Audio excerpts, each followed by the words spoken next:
An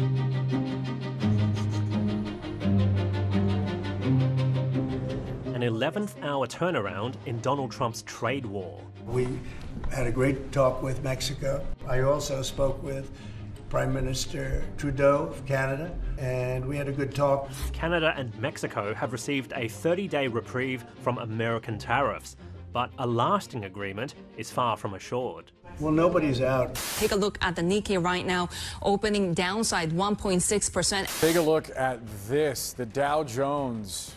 Oof. Falls above 2% were common. And despite a modest bounce, markets haven't fully recovered from the tariff shock earlier this week. They didn't expect it to come through, certainly not this quickly, and in this sort of unexpected fashion. I do think you should expect quite a bit of volatility in the short term. Several companies have found themselves in the eye of the tariff storm, like Rio Tinto, which produces aluminium in Canada, and much of that gets sent across the US border. Against this backdrop, hundreds of companies in Australia will report their financial results over the next few weeks.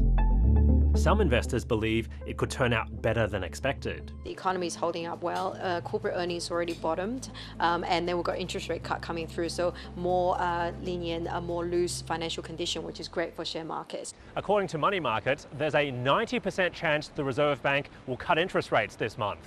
And that's despite concerns that Trump's tariffs could potentially drive inflation higher.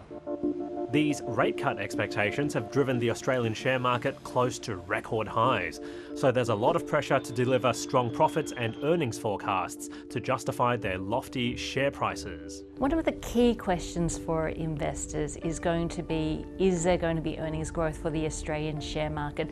And that's important because valuations are relatively high. For the ASX 200, the price to earnings ratio is around 20 times. But people have been placing huge bets on tech companies, with that ratio at 147 times. So potentially for the tech businesses, there might be a bit of correction in terms of valuation. We don't know when that might come. They can't keep growing quite at that rate. So I think there's a little bit of anxiety about whether too much good news is priced in there. In comparison, people haven't been willing to pay so much for materials and energy stocks, as concerns about China's economy have led to sharp falls in the price of commodities like oil and iron ore. However, gold mining stocks are expected to do well. Gold prices have been at record highs, which means that cash flow is doing very well and dividends should be relatively high from those gold producers. And the biggest risk going forward? If the inflation pick up again, if we have interest rates started moving the other way, retailers are going to struggle, consumers going to falter, earnings going to struggle. So I think for that, that is probably one of the biggest potential risks to the market. Higher risks, higher returns. That's what this businessman is banking on.